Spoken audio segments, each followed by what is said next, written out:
Expert करके crypto currency investigation में मुझे एक एक्सपर्ट करके बुलाया था 2018 में। अगेंस्ट दैट मुझे 2022 में उस केस में फ्रॉड किया करके अरेस्ट किया गया था। तो 14 महीने मैंने अंडर ट्रायल करके जेल में गुजारे थे। तो उस समय मैं वही सोचता था कि ये हुआ क्या है, केस क्या है, मेरे को क्यों फंसाया गया, मेरे साथ दूसरे भी साथी थे, क्या हुआ था एग्जैक्टली। बहुत सारी थियरी थी। क्या हुआ, परसों अचानक हम तो अपना काम कर ही रहे थे सच ढूंढने का। परसों अचानक उस केस में एक हमारे खिलाफ विटनेस था जिसका नाम था गौरव मेहता। ये एक सारथन एसोसिएट्स करके एक ऑडिट फर्म है, उसका एक एम्प्लॉय है। और उसके एक सिग्नल अकाउंट से मुझे एक मैसेज आया। 4-5 घंटे मुझे कॉल आते गए, मैसेज आते गए, मैंने रिस्पॉन्ड नहीं किया। फिर मैंने उसको जब रिस्पॉन्ड किया तब उसका मुझे चैटिंग शुरू हुआ। उसने मुझे बताया कि सर आप मुझे जानते हो क्या, मैं ये हूँ। अभी मैं ऑलरेडी 14 महीने गुजार चुका हूँ, तो मुझे भी डर था, तो मैं बहुत कॉशियसली उसके साथ चैटिंग कर रहा था। तो उसने मुझे बताना शुरू किया, सर ऐसा है कि 2018 में अमित भारद्वाज को जब अरेस्ट किया गया था तो उसके पास एक क्रिप्टो करेंसी वॉलेट था, हार्डवेयर वॉलेट, जो वॉलेट का मिस एप्रोप्रिएशन तभी हुआ था उसी पीरियड में। और वो वॉलेट उस समय के जो कमिश्नर थे अमिताभ गुप्ता, उन्होंने रिप्लेस करवाया और दूसरा वॉलेट कहीं तो लेके रखा है। उसी केस में हम लोगों को अरेस्ट हुई, लेकिन रियल परपिट्रेटर्स या उसके जो असली उस गुनहगार जो है वो अमिताभ गुप्ता और उनकी टीम थी, भाग्यश्री नौटाके और अमिताभ गुप्ता, 2 आईपीएस अफसर का नाम उसने स्पेसिफिकली लिया। लेकिन तभी भी मैंने भरोसा नहीं किया। उसने बाद में बोला कि ये पैसा जो है बिटकॉइन का, ये गौरव मेहता कह रहा है, और उसने ये कहा कि ये पैसा जो है बाद में महाराष्ट्र के लोकसभा इलेक्शन में फंडिंग के लिए इस्तेमाल हुआ। उसने 2 लोगों के नाम लिए, एक नाम लिया सुप्रिया सुळे का, दूसरा नाम लिया नाना पटोले का। मैंने फिर भी भरोसा नहीं किया, लेकिन उसने बाद में बताया कि अभी भी महाराष्ट्र के असेंबली इलेक्शन में उसी बिटकॉइन का पैसे का दुरुपयोग हो रहा है। और इन्हीं 2 लोगों के लिए अमिताभ गुप्ता के आदेश पे मैं खुद, मतलब गौरव मेहता, बार बार दुबई जाकर बिटकॉइन को कैश में कन्वर्ट करता हूं और वो कैश महाराष्ट्र के इलेक्शन में इस्तेमाल हो रही है। जब मैंने उसको बोला भैया मेरे को और मतलब बस फंसाओ, मैं ऑलरेडी एक बार अंदर जा चुका हूं, तो उसने उसके बाद मुझे कुछ ऑडियो कॉल भेजे।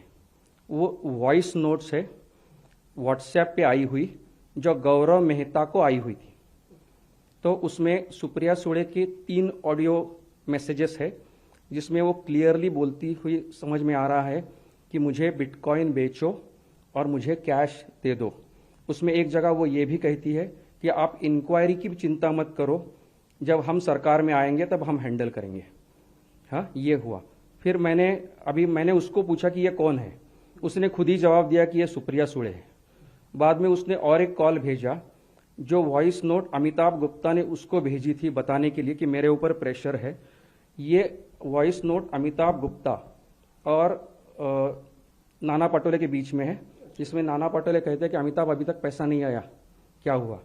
उसके बाद मुझे 3 या 4 कॉल उसने अमिताभ गुप्ता के साथ भी भेजे हुए हैं, जिसमें अमिताभ गुप्ता उसको बार बार इंस्ट्रक्शन दे रहे हैं, मुझे इमीडिएटली 50 करोड़ चाहिए, मुझे और 100 चाहिए, ये पैसा दुबई से जाके तुम किसी को देना है, मुझे इमीडिएटली कैश दे दो, बहुत बड़ा कुछ होने वाला है, ये सब कुछ।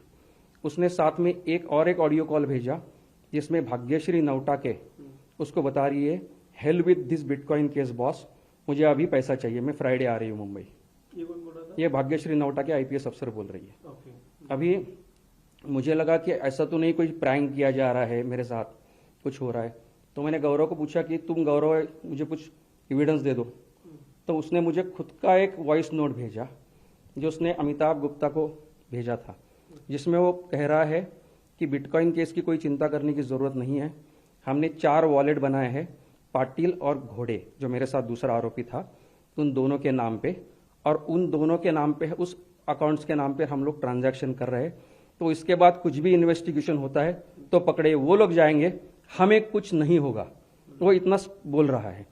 अभी मुझे ये समझ में नहीं आ रहा था क्यों बोल रहा है ये सब कुछ, लेकिन उसने अपने चैटिंग में मुझे बताया कि देखो ऐसा है कि मैं ये बिटकॉइन नहीं बेचना चाहता अभी, क्योंकि मेरा बहुत इस्तेमाल हो चुका है। यदि मैंने सारे बिटकॉइन बेच दिए तो ये लोग मुझे एलिमिनेट करेंगे, मुझे जान का खतरा है। हो सकता है ये कारण हो कि उसने ये बोला हो, लेकिन फिर ये सारे कॉल मैंने सुने। गौरव का कॉल मैं पहचान सकता हूँ क्योंकि गौरव के साथ मैंने बहुत कुछ काम किया था। भाग्यश्री नवटाके को तो मैं 2016 से जानता हूँ, उनका आवाज़ पहचानता हूँ। अमिताभ गुप्ता की आवाज़ भी पहचानता हूँ, हम आईपीएस फ्रेटर्नी के पार्ट है। बाकी दो आवाज़ में पहचान नहीं पाया था, जो खुद गौरव ने मुझे बताया, और मैंने कुछ ऑडियो कॉल भी सुने हैं, मैंने कुछ पार्लियामेंट के उनके इंग्लिश भाषण भी सुने हैं, तो मुझे लगता है कि ये कॉल जेन्युइन हो सकते हैं।